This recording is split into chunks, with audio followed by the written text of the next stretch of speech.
Hello students, how are you. आज हम करेंगे स्पेशल पर्पस सीरी बुक्स का लास्ट टॉपिक जर्नल प्रॉपर। हमने इसमें पहले की हैं books, purchase book, sales return book and purchase return book. ये जो जर्नल प्रॉपर है ये 5th में है। जो हमारी जर्नल होती है, जो हम जर्नल एंट्रीज करते हैं, उसमें से कुछ ट्रांजैक्शंस तो हमारी कैश बुक में चली जाती हैं जो कैश से रिलेटेड होती हैं, like cash purchase, cash cell, deposit of cash and etcetera. जिसमें भी हम कैश यूज करते हैं वो तो हमारी जाती हैं कैश बुक में। जो क्रेडिट परचेज के रिगार्डिंग होती हैं वो जाती हैं परचेज बुक में। जो क्रेडिट सेल के रिगार्डिंग होती हैं वो जाती हैं हमारी सेल्स बुक में। और जो purchase return and cell return की होती हैं वो जाती हैं purchase return and cell return book में। उसके अलावा कुछ एंट्रीज होती हैं जो हमारी रह जाती हैं, जिनको हम बुक्स में नहीं डालते, वो एंट्रीज हम जर्नल प्रॉपर में शो करते हैं। तो वो जो जर्नल प्रॉपर में हम एंट्रीज शो करते हैं वो कौन कौन सी एंट्रीज हो सकती हैं? Opening entries. Opening entries means जो हमारे पास ओपनिंग बैलेंस, लास्ट ईयर के जो क्लोजिंग बैलेंसेज होते हैं, उन बैलेंसेज को हम नेक्स्ट ईयर जब दिखाते हैं तो वो हमारे ओपनिंग बैलेंसेज बन जाते हैं। और उन बैलेंसेज की जो एंट्री हमें करनी होती है वो आती है हमारी ओपनिंग एंट्रीज। तो इन ओपनिंग एंट्रीज को हम जर्नल प्रॉपर में शो करेंगे। उसके बाद आती हैं हमारी क्लोजिंग एंट्रीज, मतलब at the end of the year या at the end of the year हमारे पास जो क्लोजिंग बैलेंसेज होते हैं, उन बैलेंसेज की जो एंट्रीज होती है वो एंट्री आती है हमारी क्लोजिंग एंट्रीज में। उसके बाद आती हैं ट्रांसफर एंट्रीज। जो ट्रांसफर एंट्रीज होती हैं वो कैसे होती हैं? जब हम एक अकाउंट से दूसरे अकाउंट में ट्रांसफर करते हैं। जैसे कि हमने जो प्रोपराइटर है या जो बिजनेसमैन है, ओनर ऑफ द बिजनेस है, उसने अपने प्राइवेट यूज के लिए जो है विड्रॉ किया बिजनेस से, तो वो क्या एंट्री करेगा? ड्रॉइंग्स उसने निकाली है, उसने ड्रॉइंग्स के लिए कैश निकाला है, तो वो क्या करता है कि उसने जो है ड्रॉइंग्स ले लिए बिजनेस से। अब उस ड्रॉइंग्स को जब हम कैपिटल अकाउंट में ट्रांसफर करते हैं, क्योंकि उसकी कैपिटल जो है ड्रॉइंग्स के अमाउंट से कम हो जाती है, तो हम उसकी कैपिटल में इसको ड्रॉइंग्स को जब ट्रांसफर करते हैं तो हम एंट्री करते हैं capital account debit to drawings. तो हमने ड्रॉइंग्स से कैपिटल अकाउंट को डेबिट कर दिया। मींस ये एंट्री तो हमारी पहले वाली बुक्स में किसी में भी नहीं जाती, ना कैश बुक में, ना purchase book, sales return, purchase return, किसी भी बुक में इंक्लूड नहीं थी ये एंट्री। तो इसलिए इस एंट्री को हम जर्नल प्रॉपर में डालते हैं। मतलब इन 5 बुक्स की जो एंट्रीज हैं वो तो चली गई इन बुक्स में regarding credit sale, credit purchase, purchase return, cell return and cash. ये सारी एंट्री कैश एंड बैंक की हमारी कैश बुक में चली गई। अब उसके बाद जो एंट्रीज रहती हैं उनको हम यहाँ पर दिखाएंगे। सो transfer entries will be shown in the journal proper. उसके बाद आती है एडजस्टमेंट एंट्री। एडजस्टमेंट एंट्री होती है जो हम अपने एक्सपेंस को, जो हमने नेक्स्ट ईयर के एडवांस में पे कर दिए, जिनको हम प्रीपेड एक्सपेंस कहते हैं, जो हमारे इस साल के हैं बट जिनकी पेमेंट अभी देनी रहती है, जिनको हम आउटस्टैंडिंग एक्सपेंसेस कहते हैं। तो ये जो एक्सपेंसेस होते हैं इनकी जो एडजस्टमेंट हम करते हैं, फॉर एग्जाम्पल हमने डेप्रिसिएशन लगाया है अपनी मशीनरी पर, ये कैश की फॉर्म में तो नहीं होता क्योंकि ये नॉन कैश आइटम होती है।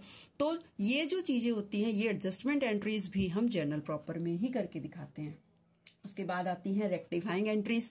रेक्टिफाइंग एंट्रीज होती हैं जो हमसे एरर हो गई हैं, जो हमसे गलतियां हो गई हैं, उन गलतियों को ठीक करने के लिए। क्योंकि हम अकाउंटिंग की बुक में कोई कटिंग नहीं कर सकते, हम इसमें फ्लूइड वगैरह इस्तेमाल नहीं कर सकते, तो इसके लिए हम क्या करते हैं, अपनी एंट्रीज करते हैं। वो जो रेक्टिफाइंग एंट्रीज होती हैं, वो रेक्टिफाइंग एंट्रीज जो होती हैं हम यहाँ पर करेंगे। हो सकता है वो जो एरर हो सकती है वो किसी में भी हो सकती है, पोस्टिंग में हो सकती है, टोटलिंग में हो सकती है, ये हमारी अलग अलग तरह की एरर्स होती हैं, बैलेंसिंग में हो सकती हैं।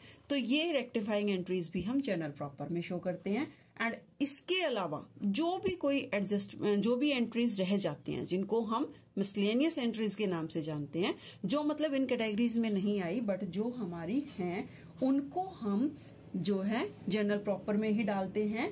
Like purchase of an asset on credit, है क्रेडिट पर, परचेज भी है, बट किस चीज की? एसेट की। कोई फिक्स्ड एसेट जब हमने परचेज की तो हम एंट्री क्या करते हैं? Fixed asset account debit to vendor. तो वो अभी इन बुक्स में तो 5 में से किसी में नहीं आया, तो उस एंट्री को हम कहां पर डालेंगे? जर्नल प्रॉपर में। तो स्टूडेंट्स, हमारी पांचों बुक्स में एंट्री जाने के बाद कुछ एंट्रीज ऐसी होती हैं जो ना तो हमारी इन 5 बुक्स में आई हैं, मतलब ना तो वो कैश से रिलेटेड होती है, ना बैंक से, ना क्रेडिट परचेज, ना क्रेडिट सेल, ना सेल रिटर्न और ना परचेज रिटर्न। तो उन एंट्रीज को हम कहाँ दिखाएं? उनको हम दिखाते हैं जर्नल प्रॉपर में। इसके नाम से ही दिखता है जर्नल प्रॉपर, मतलब जहां पर आप प्रॉपर एंट्रीज कंप्लीट हो जाएंगी हमारी, जहां पर हम सभी एंट्रीज को करके दिखाते हैं, इसलिए इसको बोलते हैं जर्नल प्रॉपर। ये जर्नल प्रॉपर सेम होती है जैसे हम अपनी जर्नल बनाते थे। ये मैंने इसका फॉर्मेट तैयार किया है। इसके फर्स्ट कॉलम में हम डालते हैं डेट, सेकेंड कॉलम में हम डालते हैं particulars, then LF ledger folio number, then amount of debit and credit. ये अमाउंट किस में होता है? In rupees, debit and credit. ये हमारा फॉर्मेट बन गया। तो देखिए, हम इसके लिए एक एग्जाम्पल के साथ मैं आपको एक्सप्लेन करती हूँ। Question number 8 from the book of D के गोयल। सो क्वेश्चन है, enter the following transactions in the journal proper off Karuna stores. Karuna stores की जर्नल प्रॉपर हमें तैयार करनी है। एंड March 1 को purchased furniture on credit from Kuber furniture store for ₹15,000। हमने furniture purchase किया, क्रेडिट पर परचेज किया और वो 15,000 का है। तो हमारे पास जो है फर्नीचर आता है, तो हम फर्नीचर को करते हैं डेबिट। जर्नल एंट्रीज आपकी वैसे ही होंगी जैसे हमने पहले की हैं, लेकिन सिर्फ जो उन 5 बुक्स में नहीं आई, सब्सिडरी बुक्स में नहीं आई, कैश बुक में नहीं आई जो एंट्रीज, उनको हम यहां पर करेंगे। सिर्फ ये करना है आपको, बाकी आप सेम एंट्री करेंगे। सो March 1 को डेट यहां पर डाल दी हमने। 1 March को उसने फर्नीचर परचेज किया, क्रेडिट पर परचेज किया है, तो यहां पर जिससे परचेज किया है हम उसको क्रेडिट कर देंगे और फर्नीचर अकाउंट को कर देंगे डेबिट। तो एंट्री हो जाएगी furniture account debit to Kuber furniture store.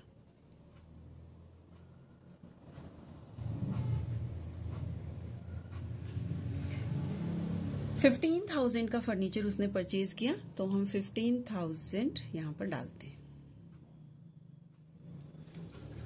ठीक है, ये थी हमारी जर्नल प्रॉपर। सेम वैसे ही हम नरेशन डाल देंगे, for purchase of furniture on credit.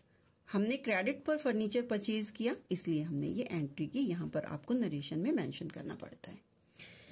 Now on March 5, next entry March 5 को goods for ₹6,000 given away as charity. Charity में आपने 6,000 का गुड्स दिया। ये किसी भी बुक को इफेक्ट नहीं करता, तो ये एंट्री, चैरिटी हमारे लिए एक एक्सपेंस है। चैरिटी अकाउंट डेबिट क्या गया है? अगर कैश जाता तो हम कैश को क्रेडिट करते, लेकिन यहां पर तो हमने गुड्स चैरिटी में दिया है, तो हम यहां पर कर देंगे टू परचेजेस 6,000 का। और यहां पर क्या डालेंगे? For goods given away as charity.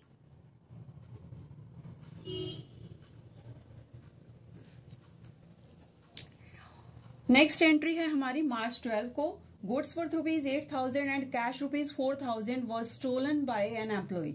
एक एम्प्लॉय ने गुड्स आपका चुराया है और कैश चुराया है। अब कैश की एंट्री तो क्योंकि कैश बुक में जाती है, तो हम यहां पर सिर्फ गुड्स के स्टोलन की एंट्री करेंगे। तो हम यहां पर करते हैं, हमें लॉस हुआ है, गुड्स चोरी हो गया, तो हम करेंगे लॉस बाय थेफ्ट। डेट क्या है? March 12। चोरी की वजह से लॉस हुआ, loss by theft debit to. ये डेबिट हम थोड़ा आगे लिखते हैं। टू क्या चीज गई है? अब हमारी लॉस किस चीज का हुआ है? गुड्स का। तो यहां पर आ जाएगा परचेजेस अकाउंट। कितने रुपए का गुड्स? 8,000 का। और जो 4,000 कैश की एंट्री है वो जाएगी हमारी कैश बुक में। For goods worth ₹8,000 stolen. ठीक है, ये हमारी एंट्री। उसके बाद March 15 को Arun, who owed us ₹20,000, was declared insolvent and nothing was received from him. Arun हमारा जो कि डेटर था, वो 20,000 उसने हमें देने थे, उसको इंसॉल्वेंट डिक्लेयर कर दिया। इंसॉल्वेंट कौन सी कंडीशन होती है? जब किसी इंसान की लाइबिलिटीज उसकी एसेट्स से ज्यादा हो जाए, मींस उसकी लाइबिलिटीज ज्यादा हैं और उसके पास जो एसेट्स हैं वो कम हैं, मींस उसका जो है excess of liabilities over assets है, तो वो कंडीशन होती है उसके इंसॉल्वेंट होने की। मींस वो हमें अब पे नहीं कर रहा, हमें उससे कुछ नहीं मिलेगा, तो ये हमारे लिए एक लॉस है। और इस लॉस के लिए, इस लॉस को हम कहते हैं, जब कोई डेटर हमारा पैसा टाइम पर नहीं दे पाता तो हम उस चीज को बोलते हैं बैड डेट्स। बैड डेट्स हो गए, वो पैसा हमारा डूब गया, वो पैसा अब हमें मिलने के चांस नहीं है। तो हम बैड डेट्स हमारे लिए नुकसान है, तो हम करते हैं bad debts account debit March 15 को, क्योंकि इस पर कौन सा रूल अप्लाई होएगा? Debit all the expenses and losses and credit all the income and gains, and bad debts is a loss. तो bad debts account debit to, किससे मिलने थे हमें ये रुपए? अरुण से। Arun is the debtor, so to Arun. कितने रुपए? 20,000।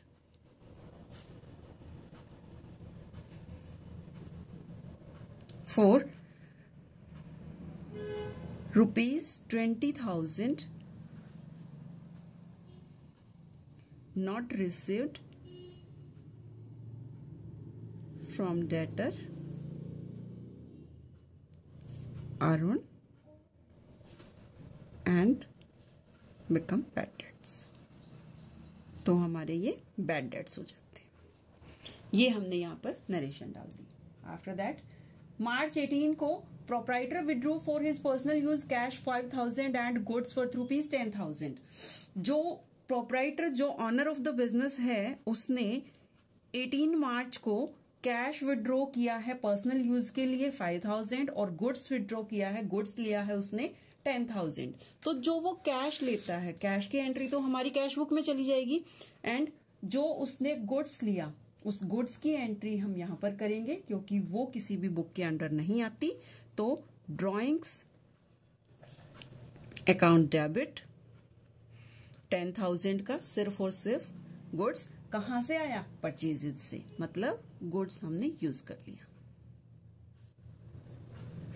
10,000 फॉर गुड्स वर्थ ₹10,000 withdrawn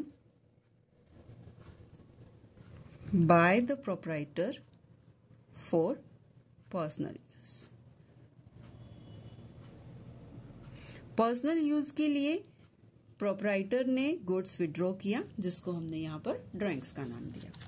उसके बाद मार्च 31 को provide interest on capital of ₹5 lakh at 6% per annum for full year. Capital है हमारी 5 लाख की, इसके ऊपर हमें इंटरेस्ट प्रोवाइड करना है, हमें मतलब बिजनेस ने देना है प्रोप्राइटर को, ऑनर को, जो इन्वेस्टर्स हैं उनको, for full year, complete year का 6% पर एनम। तो 6% of 5 lakh is 30,000, so the interest on capital is 30,000 and interest on capital is an expense for the business. और ये मिलता किसको है? जिन्होंने कैपिटल इंट्रोड्यूस की है, सो हम उसे कैपिटल अकाउंट में क्रेडिट कर देते हैं। तो हमारी यहां पर एंट्री है मार्च 31 को interest on capital account debit by ₹30,000 to capital account. Means जो कैपिटल पहले 5 लाख की थी, अब वो हो जाएगी 5,30,000, क्योंकि उसमें 30,000 भी ऐड हो जाएंगे इंटरेस्ट के, for providing interest on capital at the rate of 6% per annum। Then March 31st को ही out of the rent paid this year ₹5,000 is related to the next year। हमने इस साल जो रेंट पे किया है, उस रेंट में 5,000 नेक्स्ट ईयर से रिलेटेड है, मतलब अगले साल का रेंट है जो हमने इसी साल पे कर दिया। तो ये हमारी क्या है? एडवांस पेमेंट ऑफ रेंट है। तो प्रीपेड रेंट बोलते हैं इसे, और जो प्रीपेड रेंट होते हैं वो हमारी एसेट होते हैं। तो और जो ये एसेट के तौर पर हम जब इसे बैलेंस शीट में दिखाते हैं, क्योंकि ये हमने एडवांस पेमेंट कर दी है, ये हमारी आगे सेटअप हो जाती है, तो ये हमारा डेबिट होता है। प्रीपेड रेंट अकाउंट डेबिट कहाँ से कम हो जाएगा, ये रेंट अकाउंट में क्रेडिट हो जाएगा। तो मार्च 31 को prepaid rent account debit to rent account. कितने रुपए का था एडवांस? 5000 का। मीन्स 5000 का जो नेक्स्ट ईयर से रिलेटेड था वो हमने रेंट अकाउंट में से कम कर दिया, क्योंकि हम प्रॉफिट एंड लॉस से इस साल वो नहीं राइट ऑफ कर सकते। क्यों? क्योंकि हमारा बिजनेस जो कैलकुलेशन करता है वो एक्रूअल बेसिस पर होती है। जो जिस साल का एक्सपेंस होता है उसे हम उसी साल शो करते हैं। तो प्रीपेड एक्सपेंसेस हमारे नेक्स्ट ईयर के एक्सपेंसेस थे, जिसको कि हमने इस साल पे कर दिया, बट हमने उसे यहाँ पर एडजस्ट भी कर दिया, क्योंकि जो टोटल रेंट है हमारा वो 5000 से हमने कम कर दिया है, ताकि हम सिर्फ इस साल का ही अपने प्रॉफिट एंड लॉस में शो कर सकें। तो for prepaid rent adjusted from the rent account, बस इतना भी काफी होता है लिखना। रेंट अकाउंट से हमने प्रीपेड रेंट को एडजस्ट कर दिया। अब हमारी जो नेक्स्ट है एक एंट्री और रहती है, मार्च 31 को ही salary due to clerks ₹12,000। Due का मतलब है सैलरी अभी हमने दी नहीं है, देनी है। हमें क्लर्क को सैलरी आउटस्टैंडिंग है, हमें पे करनी है, वो ड्यू हो चुकी है, उसकी ड्यू डेट आ चुकी है, बट हमने वो पे की नहीं है अभी। तो ये सैलरी जो है हमारी आउटस्टैंडिंग है, और आउटस्टैंडिंग सैलरी जो होती है हमारी लाइबिलिटी होती है। सो सैलरी मतलब ये इस साल की थी है, लेकिन अभी हमने पेमेंट की नहीं है, भले ही हम इसकी बाद में पेमेंट करें, ये हमारी लाइबिलिटी को शो करती रहेगी तब तक। तो मार्च 31 को सैलरी अकाउंट डेबिट, क्योंकि हमने तो अभी सैलरी अकाउंट में कम पेमेंट दिखाई होगी, जब हमने salary account debit to cash या टू बैंक पेमेंट की होगी तो हमने कम दिखाई होगी, क्योंकि अभी हमने जो है 12,000 की पेमेंट तो की ही नहीं है। तो हम उस पेमेंट को आउटस्टैंडिंग में शो कर देंगे, टू आउटस्टैंडिंग सैलरी। ये हमारी लाइबिलिटी है, ये पेमेंट हमें उनको करनी है। फॉर सैलरी ऑफ ₹12,000 आउटस्टैंडिंग, ये जो है हमारी 12,000 की सैलरी आउटस्टैंडिंग है। तो ये था हमारा क्वेश्चन। इस क्वेश्चन में हमें जर्नल एंट्रीज करनी थी, और जर्नल प्रॉपर के नाम से इसे हम बनाएंगे। करनी वही एंट्रीज हैं जो हम पहले करते थे, लेकिन ये जो जर्नल प्रॉपर है इसमें सिर्फ वो एंट्रीज आएंगी जो एंट्रीज हमने पीछे जो हमने कैश बुक और स्पेशल पर्पस सब्सिडरी बुक्स बनाई थी 4, उनमें जो एंट्रीज नहीं आई, ये सभी वो एंट्रीज हैं जिनका उनमें कोई भी रिटर्न नहीं होता। मतलब उनमें ना तो हम फर्नीचर की परचेज को दिखाते हैं, अगर हमने कैश परचेज किया है देन ओके हम कैश बुक में दिखा देंगे, लेकिन अगर हमने क्रेडिट परचेज किया है तो हम उसको नहीं दिखाएंगे, क्योंकि परचेज बुक में हम सिर्फ गुड्स की परचेज दिखाते हैं जो कि क्रेडिट होती है, बट ये तो हमारी एसेट परचेज हुई है। ठीक है, तो ऐसे ही ये सभी वो एंट्रीज हैं जो हमने वहां पर नहीं शो की। तो स्टूडेंट्स इसे देखिए, समझिए, और अगर आपको कोई भी डाउट है तो मुझे बताइए, मैं आपके डाउट्स या आपके जो भी इश्यूज हैं वो सॉर्ट आउट करने की ट्राई करूंगी। So thank you for watching.